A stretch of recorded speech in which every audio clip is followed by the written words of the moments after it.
AI agents are everywhere, automating tasks and making decisions at machine speed. But agents make mistakes. Just one rogue agent can do big damage before you even notice.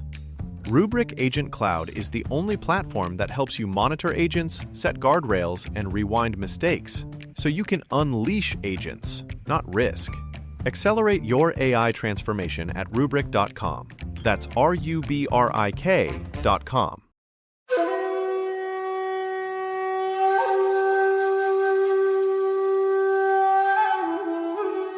If you've struggled with stress, balance, or burnout, and simply feel discouraged or even defeated, and if you're ready to move from force to flow and enjoy ultimate Zen success in your career, health, or relationships, then the Zen Success Show is for you.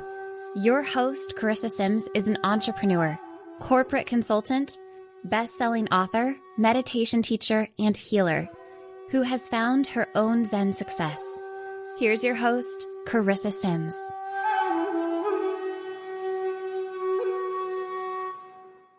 Today, I have the pleasure of speaking with Dame Doria Cordova, also known as DC. She is the owner of Excellerated Business Schools, Money and You, the organization that brought to the world the entrepreneurial, experiential, and transformational education programs since 1979, with over 200,000 graduates from over 85 countries, including Forbes Riley, Tony Robbins, and Robert Kiyosaki. She is a global business developer for organizations that are in alignment with her purpose to uplift humanity's consciousness through socially responsible businesses. Doria is a humanitarian philanthropist, including developing her own foundation, the Doria Cordova Foundation. She's also a best-selling author and has been in countless events, shows, films, and book series. Welcome, Doria. Thank you. I'm so happy to be here with you. Yes, I'm so happy to be interviewing you. You know, I have to tell you that I manifested this interview with you, and I reached out to you maybe a year ago. And I think what happened was my frequency or my vibration was not in alignment yet with you because it didn't work out. And so I was kind of thinking about that, how it just like easily flowed into this. And so I'm just like really excited because I always knew you are in alignment with my philosophy, and my website is Unlock Your True Abundance and Zen Success, defining your own success. So I can't wait to learn all about you and your story. So first, tell me a little bit about yourself and where you grew up. I grew up in Chile. I was in Santiago and literally lived in a beautiful, it was almost like a village. Everybody knew everybody. And then my mother married a gentleman who had lost his family's fortune. He was an entrepreneur, very successful.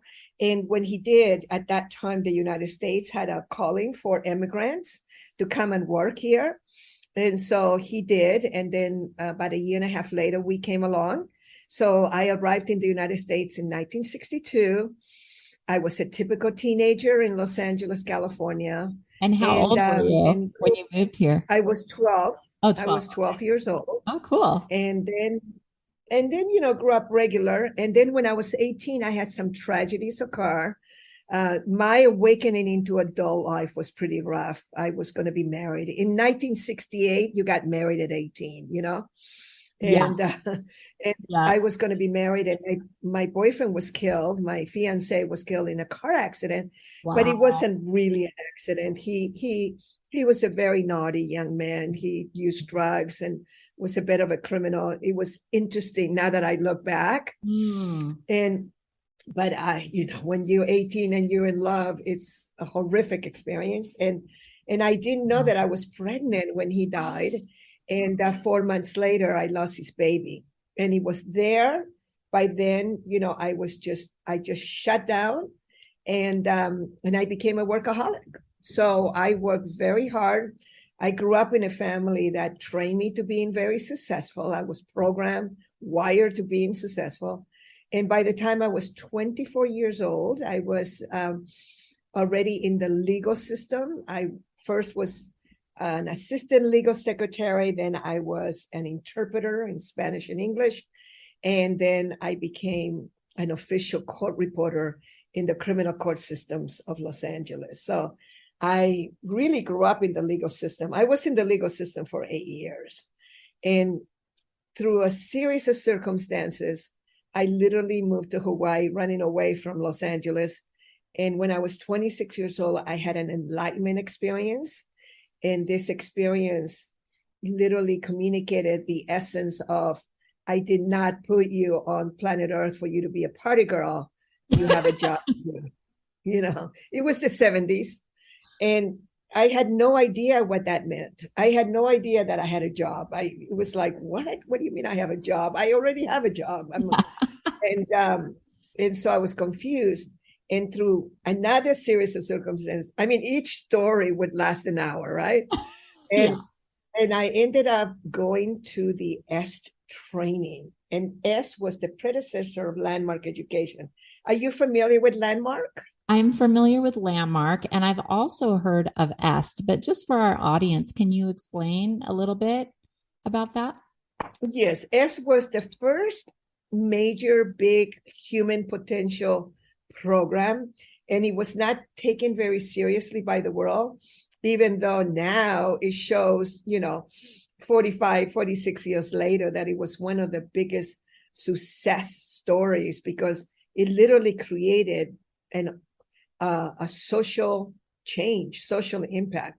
It's being recognized right now. You can actually see Werner Erhard, the creator of it, in YouTube, and he is being acknowledged by some very serious circles, including top universities, top psychologists, and psychiatrists that are seeing that the EST training did have a huge impact, mainly because so many of us had such a profound transformation in our lives and committed our lives to the betterment of humanity, eradicating hunger, changing educational systems like I did. But I'm one of millions. So it created social change, where at the time it was like, being made fun for some of the basic things, like you couldn't just get up and go to the bathroom or, and it was actually teaching you discipline. It was like a boot camp experience, which personally I needed, because I was a bit of a tough girl, and I needed somebody to kind of shake me and go, hey, snap out of it. You really are a magnificent human being. Get to work. And so shortly after doing the EST training, I became very committed to their work. I was volunteering, and the Hunger Project was created. And I had the opportunity to be in the presence of Buckminster Fuller. And are you familiar with Buckminster Fuller? Yeah. I've heard Mark Victor Hansen talk about him very fondly. Yeah, I interviewed Mark Victor Hansen on my program, and he talked about learning from him. Well, but, Mark Victor Hansen is one of our VIP Money and You graduates. He and Jack Canfield, the co-creators of the Chicken Soup for the Soul book I'm series. not surprised. Amazing. But he actually, they have sold almost 800 million books. It was written by, Chicken Soup for the Soul, Chicken Soup for the, for the firemen, Chicken Soup for the Black women. Yeah. You name it, and they have a chicken soup, right? Right. And those are such beautiful stories. So just to come back to Mr. Fuller was this, excuse me, I shouldn't be drinking my cold drink while I'm trying to talk. Give me a second. Okay, yeah, take your time. I drank this really cold shake, and it actually freezes your vocal cords. Not a good idea. I didn't know that. But it's healthy. I mean, it's a smoothie, right? Oh yes, but it's with ice.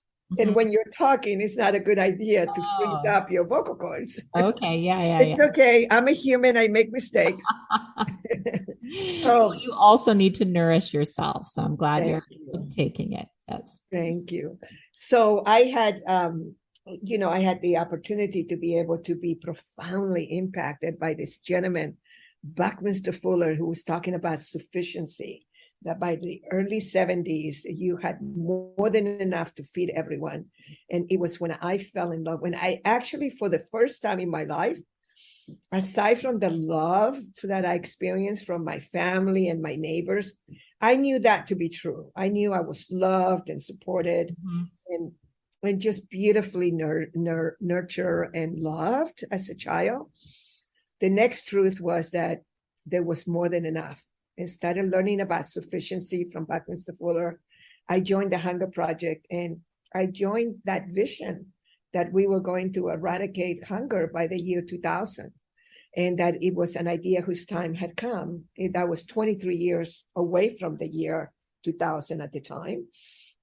We didn't accomplish it, but we made such amazing strides. And I can talk about that for an hour, but I'll just move forward. And so it is so fascinating, though. Yeah. It is, because there's more than enough, and you can't move from scarcity to abundance without experiencing sufficiency. So sufficiency is where it's the sweet spot of life, because it won't matter how much money you have, how very little money you have, because we all know people that have very little money and possibly very little quote unquote stature, who actually experience sufficiency. We all have a grandmother, an uncle, a cousin. You go, why? What do you mean you're just happy with making $60,000 a year when you could be making $250,000? You could be rich. Look how brilliant you are. They go, why? I'm very happy. And they are. And so that's sufficiency. And so we have then, and they're not lazy. We could get into a whole conversation about that. So within a year of meeting Buckminster Fuller was when my business life, as it is now, really started. I was 28 years old. I had decided to leave the legal system, and I had saved a lot of money and had, the freedom to do it. Yeah. And I went to the first business school for entrepreneurs of its kind. Yeah. And I found out how much I knew about entrepreneurship, not only from my family, but from being in the court system and being in so many cases. I have a very brilliant mind, like everyone else does too. Everybody, unless you have been physically damaged or you are in some kind of handicap situation, all people are brilliant. Yes. And so Can I ask you a question about that? Now, yes. Did you find that you were looking for something more, or you were stressed out as a court reporter? Were you wanting to start your own business? Was there something inspiring you? No. Or what? Yeah. No. What was bothering me was in the criminal court system, and why I moved to Hawaii was that I watched, it got cleaned up. But just so you know, the legal system in the background, did you ever see that show called Boston Legal by any chance? Yeah. You remember how crazy they were? Remember all the crazy stuff? Yeah, I used to love all those lawyer shows. Yeah. I love those lawyer shows. Watch The Good Fight. It is like that. It is like that. That is so not far from the truth. It is a total soap opera. It is like freaking high school. You walk down the hallways of the court and, oh, look, there's so-and-so, and you're not popular, you're popular. There was backstabbing. Yeah. I mean, she got together with this person. No, I'm just kidding. Oh, no, the stories I could tell. I am going to write 50 books once I retire. Once hunger is handled, you're going to have the funniest books from me. One of them is going to be about the legal system. DC Confidential. Yes, exactly. And part of it had to do with the fact that I didn't know what the word integrity meant until I started listening to Buckminster Fuller. Okay. But I knew that there was something so horrifically wrong when we were putting people in jail for the same things people were doing. Now, the LAPD was completely cleaned up in 1979, but I was there at the height of when policemen, and people were doing some pretty crazy stuff. It was Beating corrupt. people up and, Oh. yes, and doing drugs. They had hired a lot of the Vietnam veterans to Okay. go into police departments, and many of them were addicted, but we didn't know it. Oh, So I they see. were able to maintain their addiction by just kind of stashing away. They were not bad people. Please don't. The LAPD, the Los Angeles Police Department, is one of the most integrous police departments probably on the planet. And part of that had to do with how it got cleaned up in 1979. Yeah. But I was there in 74, 75, Oh, probably at the height of when it was happening. yeah. And I got invited to a party that I probably shouldn't have been invited to, where I saw things Ah, and just using drugs and things, nothing horrible, but it freaked me out. And I literally ran away to Hawaii because I didn't want to have anything to do with that. I had tremendous integrity without knowing I had tremendous integrity. mhm, And I mhm. was so courageous. When you think of a 25-year-old Yes. leaving her home and moving to, of course, I moved to beautiful Maui. And so what do you do when you are freaked out and sad and hurt and angry? You go to Hawaii, right? So just to come back, by the time I got to the business school for entrepreneurs, I had learned so much, though, the bright side of my Oh. legal Yeah, background. because you had quit your job. You had to quit your job to go to Hawaii. Yes, and I got another job as a court reporter there very quickly. I was overqualified. Yeah. Oh, yeah, that's great. Okay, got it. I So understand. I kept being a court reporter now in the court system of Hawaii. Uh-huh. I was the first court reporter on Maui in 1975. Oh my gosh. Yes, they used to fly them in, and I was hired specifically. And I had very long hair, brown hair. I looked totally local. I looked like a local girl. I was very dark skinned because Uh-huh. I was sailing all the time. And so I was perfect, except when I spoke, people would say, "Who are you? Where are you from? You look local." And I'm going, "I am Chilean. I am Chilean." But anyway, just But to you come also back. have that Hawaiian spirit to you. It seems like it's in your heart. Well, I'm actually 46% indigenous Okay. in Chile, Uh-huh. populated the Pacific Islands. Ah, uh-huh. And so actually my descendants, no, my ancestors, not Ancestors. descendant, my Oh, awesome. ancestors went to the Pacific Islands, and those were the people that went to Hawaii. Yeah. So I am partially, we are the same people. Yeah. So Okay. that's why when I first went to Hawaii, I recognized it and fell instantly in love with Mhm. everything, plumerias, palm trees, the beach, and the fact that Hawaii had no snakes. It still doesn't, was just heavenly. So I am very in Ho'oponopono, which I'm a practitioner, not a teacher. I practice it and I include people, was part of that, part of my soul, my essence. This is something for your listeners to understand. If you begin to be in tune with your spirit, what's going to happen is you're going to begin to attract things that are so pleasant and so enjoyable, so pleasurable to you because they resonate with you. Mm. And that's what happened in Hawaii. So just back to my business story. And so in 1978, I attended the first business school for entrepreneurs, and the rest is history. I fell in love with the work I knew had been created for me. Through a series of circumstances, I became an assistant, a promoter, later a partner. And in 1985, July 8th, 1985, I call it, I won my lottery, my life purpose lottery, because I inherited the most magnificent intellectual property for the program Money and You, the Accelerated Business School for Entrepreneurs, powerful presentations. Later, Robert Kiyosaki and I created a program called Creating Wealth. When Robert went on to create, his future life, he left that, with me. And so I've inherited beautiful work And that's what I've been doing for the last 43 years. Wow, that's amazing. Do you feel like you manifested that? Did you ever have a vision in your mind of owning these businesses? Or did you think, what if I could do this? Did you ever think that? No, it was just your destiny. No, it was what I wanted to do was to eradicate hunger. Yeah. I got at 27 in 1977, I got committed to the Hunger Project.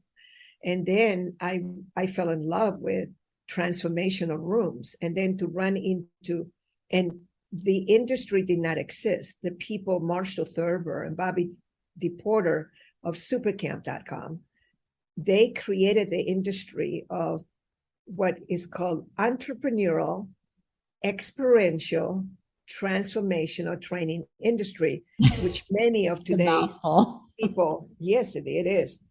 That's where they belong in. That's the industry that the true ones. There's a bunch of people that are a little bit of con artists that pretend to be transformational, and they just want to get, your money in their pockets. And it's my job to bust them. So, okay. I'm a self-made police person. Going back to your court reporter days in the legal system, did you feel like being a court reporter prepared you for taking on this business venture? Are you detail oriented? Very, very, but that was my nature. And to answer your question, which I haven't answered yet, it's not so much that I plan to have a big organization and make the difference in people's lives.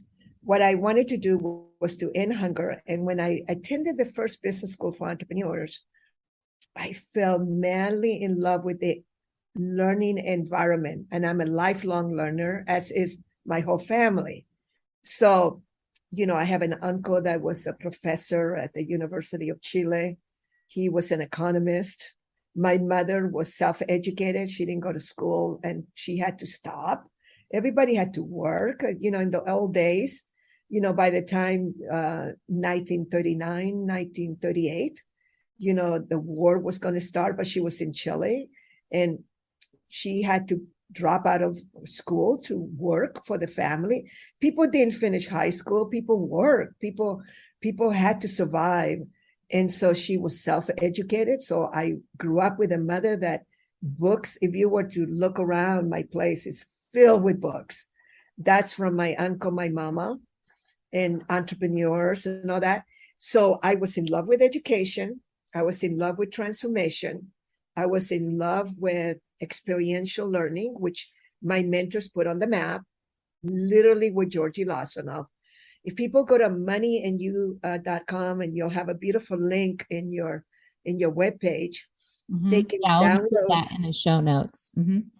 They'll download the actual a book that I wrote quite a few years ago called The Business Success Model, which is about creating your economic engine around your life purpose. And when you begin to see now my evolution of how I now began to see that the more that I did these programs, the ultimate leverage was that these people were going out to make a huge difference in the world, including Tony Robbins, whom we discovered when he was 23 years old, and we got him started, and everybody around him was a Money and You graduate, creating his businesses and all that. This was 83. He didn't get famous until Gunther Runker, did the tapes, the cassette tapes and the infomercials in 1989. That's amazing. So he was on TV. Was he one of the first transformational coaches on TV?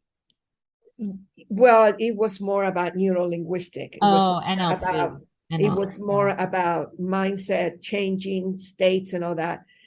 Transformation, and of course that does create transformation. Yeah. But the work we were doing used tools like that. But transformational work is when you really get people to go deep and make their own change. And of course, neuro-linguistic programming.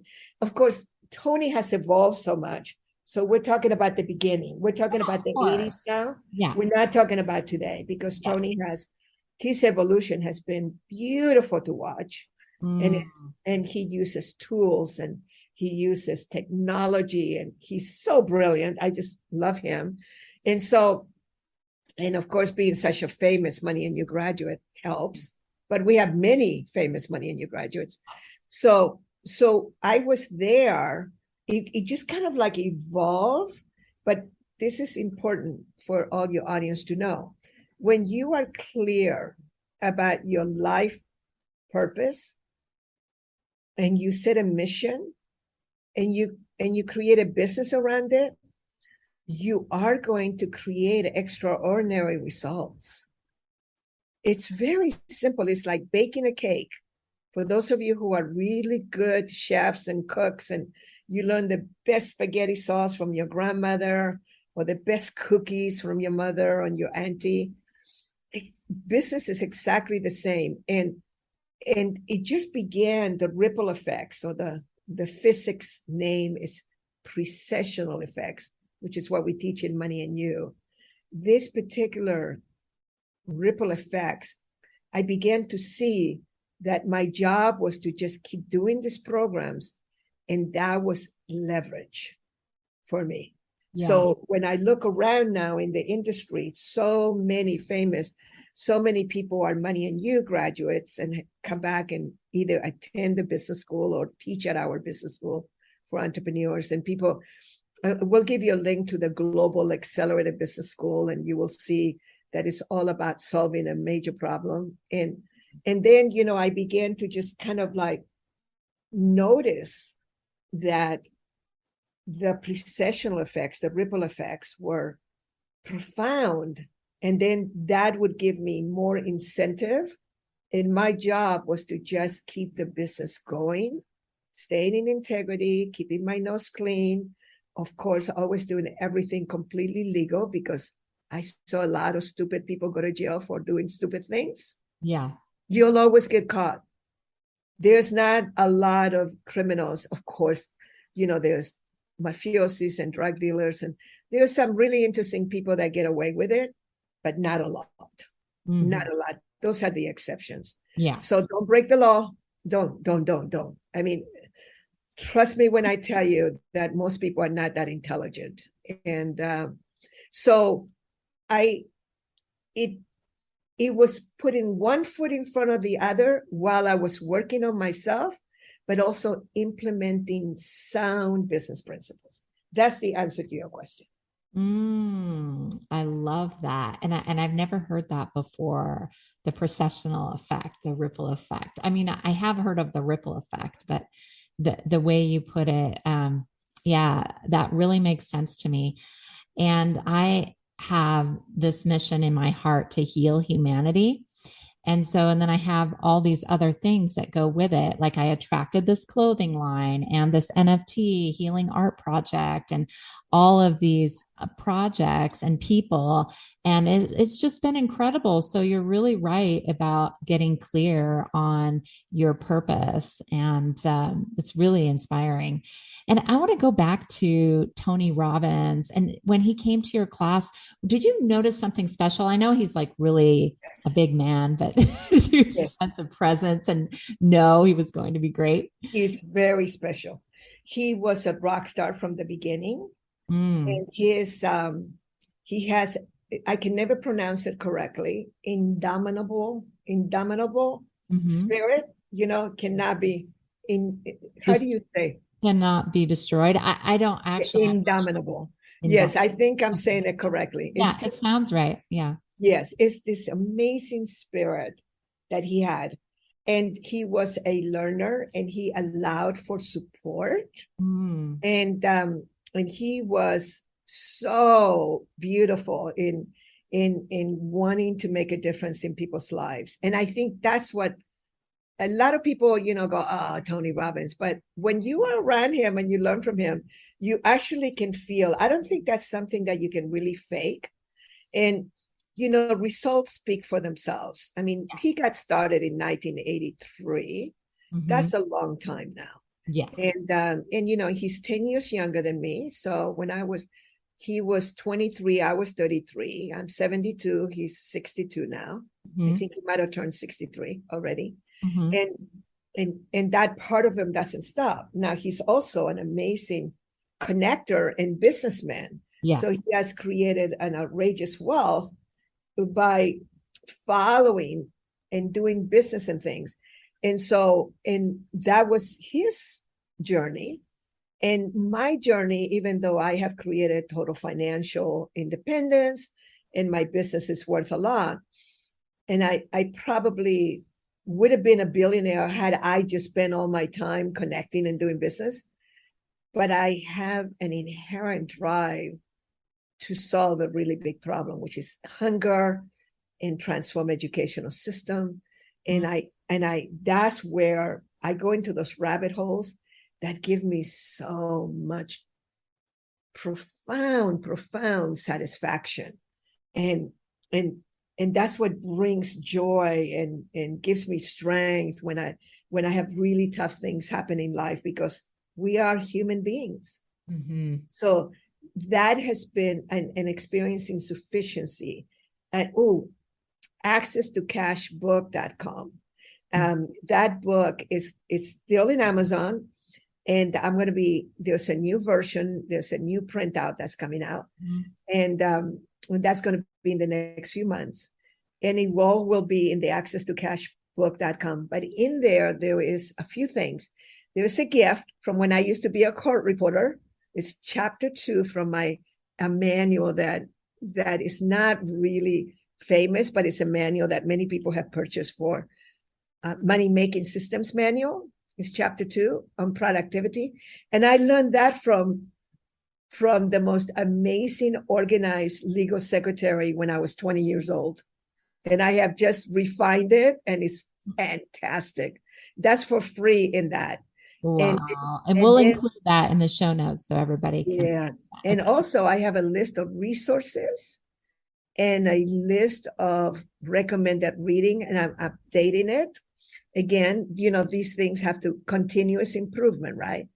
And so now that is the process of me contributing free education and getting people ignited and continue. And you can tell because we met in Clubhouse, right? That I love to just like bring in if I can just get a few people to go, yes, that's my job. That's beautiful. Did you ever help out Tony at any one of his events? Did he ask you to help? Of course. I actually did more than that. We promoted him at first. Oh. We put him on the airplanes. His first big audience were all Money and You graduates. And he came to teach at the business school, and his team were all Money and You graduates. And then I did many different things. I gave him the gift of one of my major games from Money and You that they play in Wealth Mastery. And there were quite a few times when, of course, I was organizing him. But one of the most fun things happened, I think, in January of 1977. And he was on Maui. I was on Maui, and somebody says, Tony's in town. And I went to visit him. He was so happy to see me. And he goes, want to run a lane with me? And I go, yeah. And it was the handicap lane, which was the firewalks.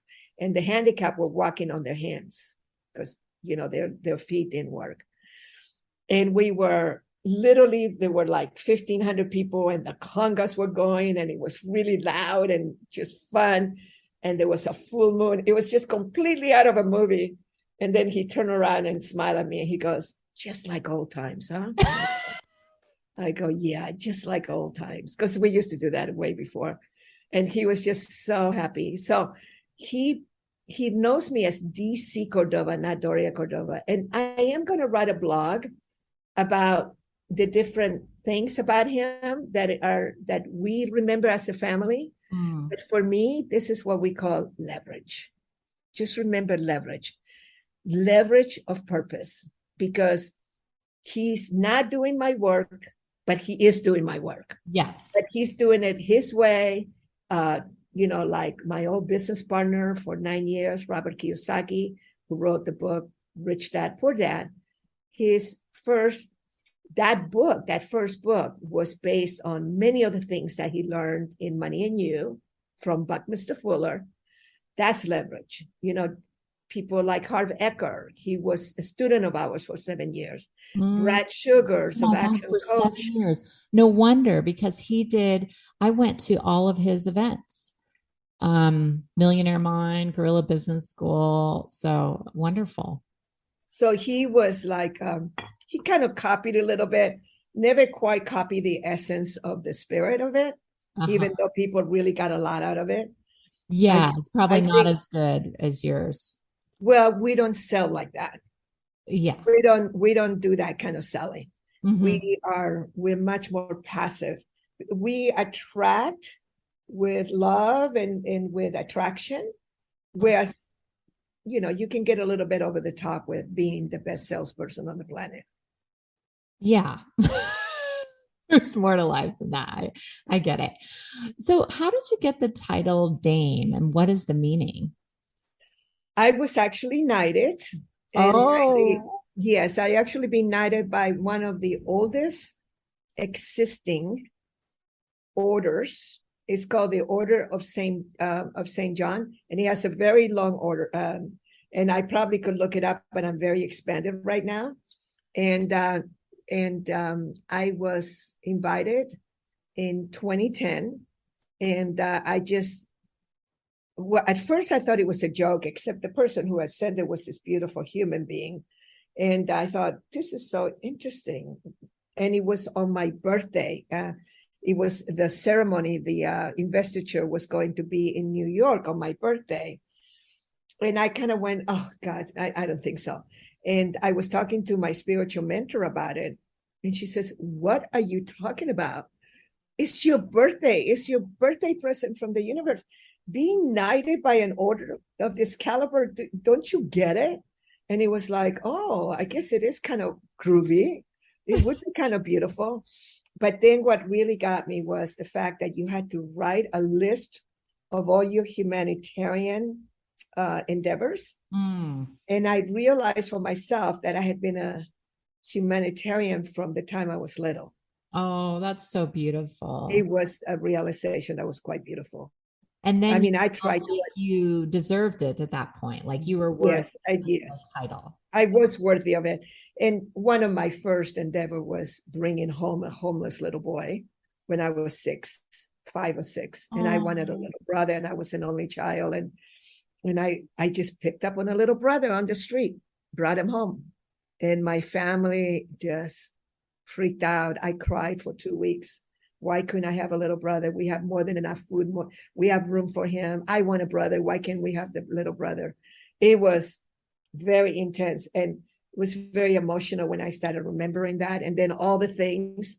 And then as it picked up and all in college, and, I was cleaning, people's houses that had died and they had no one. I remember that so vividly. We volunteer in my college. And I remember going into this house with this woman. She had no relatives. She had lived there all alone. And all her things were going to be donated. And I went into this beautiful drawer, and it was full of the most gorgeous silk underwear. There was this slip that I picked up, and it was like exquisite. I had never, because I didn't grow up rich, and she didn't look like she was rich, but it was the finest silk. And I remember looking at this, and of course there were supervisors and other people were doing other rooms. And I went to the supervisor of this and I said, do you think I could take this? That's all I want. She says, you can take anything you want. She says, this is all being given away. She says, take all of the stuff in the drawers. And I said, oh, no, I just want this one. And she goes, of course, take what you want. And I had that slip for years and years. But the sadness for me was that this woman, she had died all by herself, and there was nobody to take all those things. Oh, wow. And I just thought, that's not going to happen to me. It's like, I am going to stay really friendly to everybody for the rest of my life, because I want to be able to give all my things to a bunch of people that I love. And so things like that. So when I got knighted, I realized that I already had, and you probably are a knight of the heart. I call them knights of the heart. And because when we have that desire to support, and I ended up actually, November 14th is my birthday. I did more between then and the end of the year, and it was unconscious, than I had done the whole year, because now I had become, a knight. I am a dame, but I'm actually a knight. Mm-hmm. And I am ruthless in certain environments. I have been not kicked out, but not invited back out of real estate, because Kiyosaki was my business partner and I knew his rich dads and all that. Uh-huh. And I will see this frenzy, especially during COVID, in this real estate thing, with all these people losing their home and they were flipping houses. Uh-huh. And all of a sudden it was just like, oh, and I go, excuse me. But don't you think that there shouldn't be so much glee at people losing their homes? Yeah. Like, people, they don't have a home. You were giving them a reality check. Oh, I was like, later the organizer just says, we love you, but I don't think we can invite you back. And I go, I got it. I said, but don't you think? And I did give them a solution. I said, in San Diego, I said, during this time right now, if you have buildings and the city, because they picked up every homeless person in San Diego. I don't know if you know this, but a lot of cities. But I believe that, because I used to live in LA and Santa Monica. They would frequently move them places. I've heard that. In San Diego, they didn't know what COVID was, right? So all the homeless were picked up and taken places. There was a huge movement. So it was only during COVID. Oh, it was during COVID. And so there would be people that had real estate, and the city would lease it from them or buy it from them. And they made a lot of money in real estate, but they were housing the homeless. So I said, look, if you're interested in money, I understand, because, I do the magical recovery exercises, which you must put a link for your people there. I'll put that in the show notes. Yeah. So the magical recovery exercises are about, building your deservability. It's about the 3 stages of money. Are you in the process of making it, keeping it, or growing it? And so there's ways for you to be in real estate and any other field where you can prosper so much, but do good. And so back. I bring that consciousness to just about every area. Well, that's amazing. And then you're also a global business developer. What businesses do you support? Oh my God, I'm in boards. I am. You serve on their boards as an advisor? Yes, I do. Sometimes I'm not even on the boards. I don't accept too many. Okay. But if you go to meetdoria.com, you will see the different organizations. But, one of the ones I'm very happy, but she's going through a name change right now, is Touchpoint, which my beautiful friend, Michelle Patterson. So we kind of become a mentor to them and how to grow it, big and internationally. But you could even say that even with Tony Robbins, I connected him with the people that ended up taking him, to Singapore and then later all over Asia Pacific. With Jay Abraham, one of the most magnificent marketing masters. We first took him to Singapore in 1995 and opened up that industry. So what I do is with different people, and there's too many to mention. Yeah. I open up the world for them, and it's a win-win. And sometimes it's profitable for me. Sometimes I just do it. So I am definitely a business developer. Yeah, that's incredible. You attract them.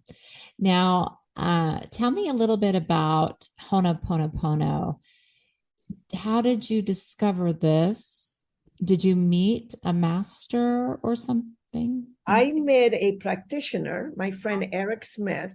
He was a very good friend. He's still a good friend. I just don't see him very often. We're all so busy. And I had a thing that happened to me when I came back from physically meeting Fidel Castro at the height of the Cold War. And you know who he is, right? Yes. Mm-hmm. So when I came back, I had this incident that occurred, and it's another very long story. And I knew he had this thing called Ho'oponopono. And when I fell down And it was the middle of the night and I almost got killed. It saved me. He was the one that saved me. And I just hit my face really hard. If you were to see me, I don't know if you can see, if you were to see, I actually have a little dent there. Yeah. That's my dark side fight. The last one I ever had with the dark side. I only stay in the light. And he began to do Ho'oponopono while he talked me into going to the doctor and into the emergency. And I didn't want to go. And he just says, you don't understand. If you don't go, your face will be deformed. So we have to go. And he kept doing Ho'oponopono. He was doing the prayers and the sayings and things. And then, you know, I kind of listened to him and he did more Ho'oponopono around me. He was cleansing everything. And then one day he just called me up. He says, Mona Simeones in Los Angeles, let's go. You want to do this 3-day training with her. And she was the Hawaiian kahuna that had taken this beautiful Hawaiian tradition when families get together and they do Ho'oponopono, which means to make things right. And it's like a clearing, but it's more than that. It's a beautiful tradition of the Hawaiians. And they do Ho'oponopono where they clear, they talk things out, and they do make things right. And when I did the program, it was so profound, and I just began to practice it. She passed away in 1992. You know, I would practice it, do it in different things. And then when COVID came in, I began to do it more and more often because people were so afraid. You know, and the magical recovery exercises. I was doing whatever I could to support my worldwide network.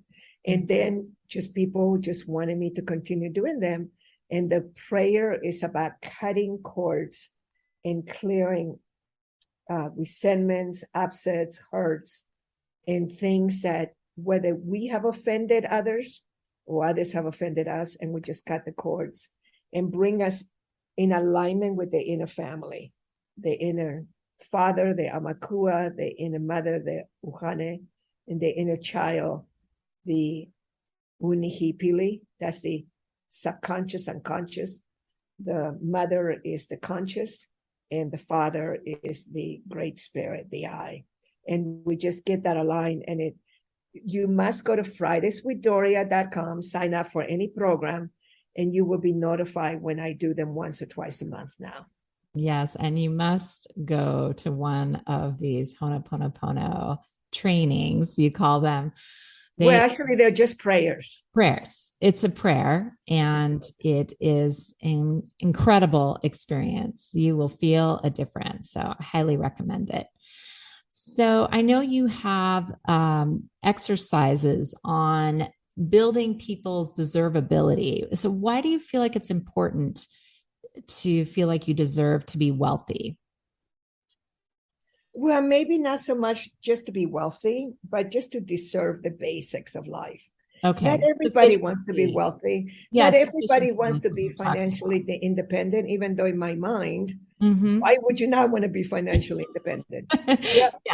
That's deservability. Yeah. They don't feel like they're ever going to reach it. They don't feel like they deserve it. And they don't know how to do that. So when you begin to clear yourself, see, the most powerful people, look, we are all powerful. All of us, we are all powerful. And the most effective, productive people on the planet are people that use tools in order to create results in their lives. But we are hypnotized into living in scarcity, living in poverty, living from paycheck to paycheck. It's not taught in schools. You know, we're not trained our consciousness, our mindset, none of that work. There is all this education that we provide for free. And if people don't apply it and create a good life for themselves, there's a deservability issue. I see. You need to know that. That makes sense. Do you ever see private clients and help them with their money wounds? Can you see that they have blocks and apply any of these tools? I used to. Oh, you used to. Okay. But I'm too expensive now. Okay. Yeah. I do see private clients, but usually they have discernibility that if you were to look at their lives, you would say they don't have any challenges. Where they're going to go to the next level. Yes. So I'm a little bit too expensive. So instead of, and I'm busy, so I believe in leverage. Yes. So I'd rather see, once you create an economic engine that gives you the freedom for you to live your life freely for the rest of your life, things really change. It's like the game is completely different. You do whatever you want. And that's one of the reasons people say, well, all these people have these masterminds that cost $100,000, $200,000 a year. Why don't you have one of those? Because I love my freedom. I can change my schedule. I can cancel everything whenever I feel like it. And I do feel like it a lot.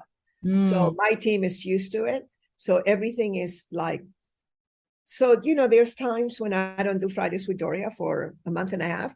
I just don't feel like it. And it's not that I don't have an obligation. It's something. So I love freedom. Yeah. I know. know. What is your value? Values. What's your value? Like, what is your number one value? I would say love.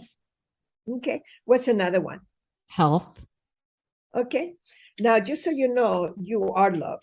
So we're going to have to put health. You are love. So yes, that's a value. And you probably want to say expressing love is a value, right? Oh, expressing love. Okay. Yeah.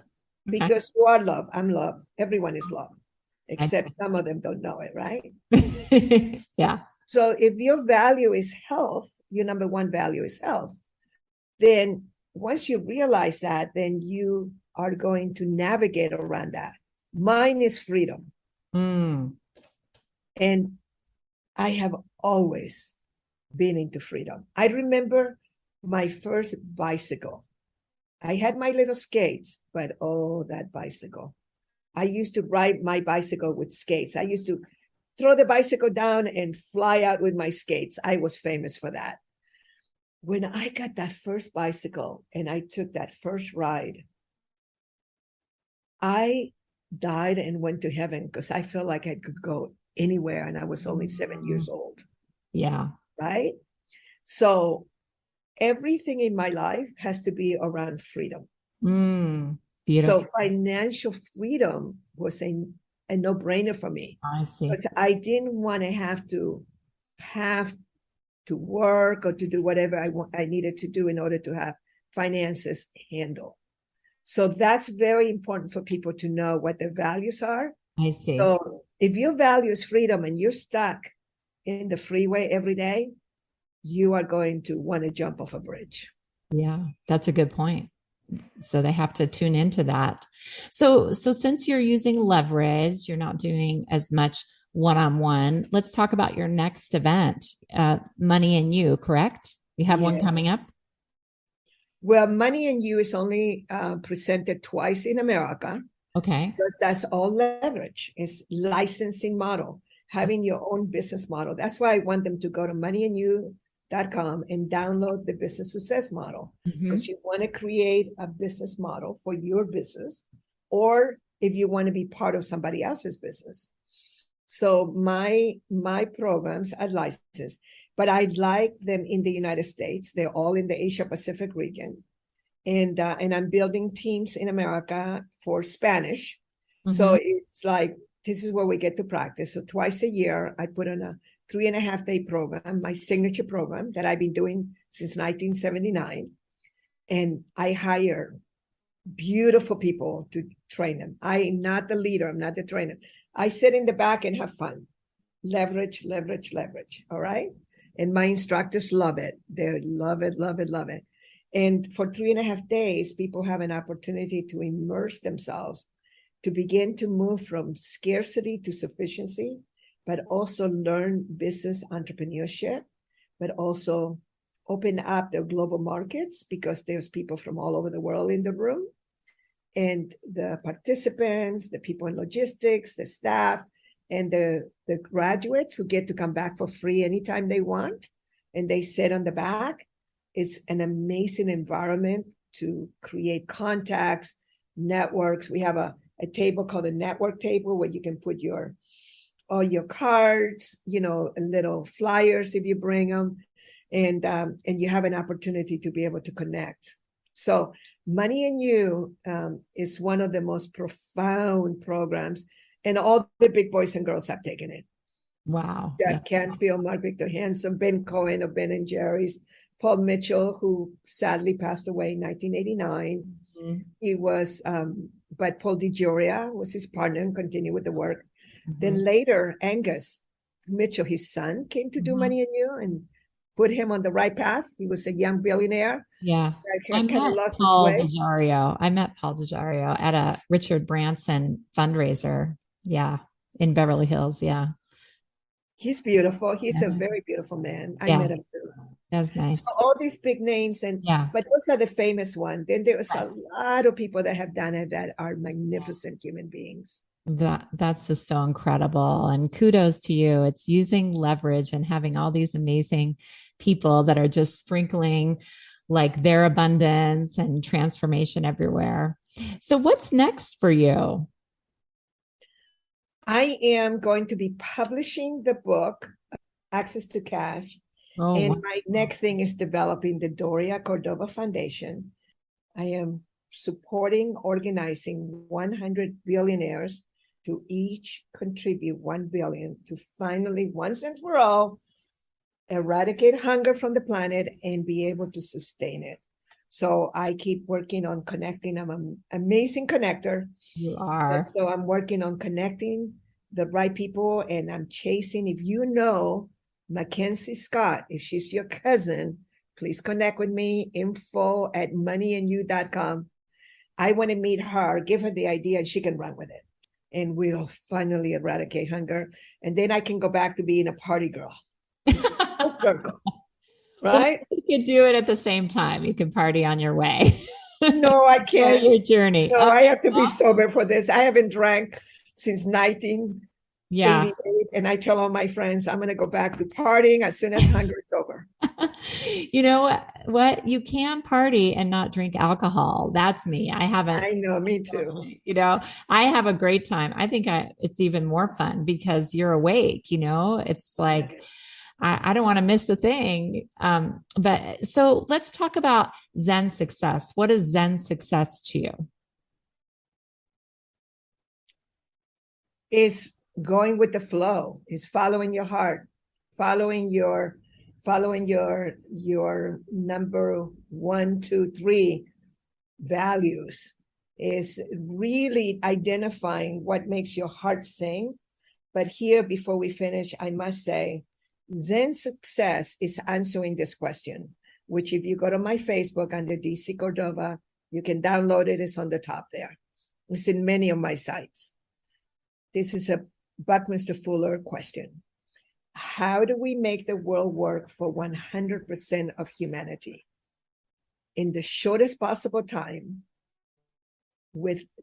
through spontaneous cooperation without any ecological offense nor the disadvantage of anyone? When you answer that question with a product or service or program, you will have a Zen business. Wow, that is profound. It's been such a pleasure getting to know you and your spirit and hearing about your upcoming event for Money and You. And I'll put all of that in the show notes. Everyone must attend. And good luck to you. Much Zen success on your journey of finding 100 billionaires to donate $1 billion. Money and You will change your life. Yes, if you want to change your life.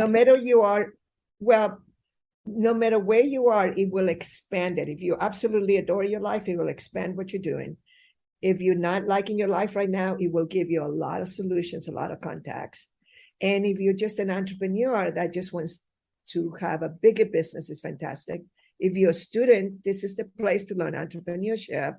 And if you're mega rich, this is the place for you to meet a whole bunch of other mega rich we can introduce you to, particularly in the Asia Pacific region. Thank you so much, Doria. Have a blessed day. Aloha. To learn more about the upcoming Money and You event, go to the show notes for Zen Success. Enjoy.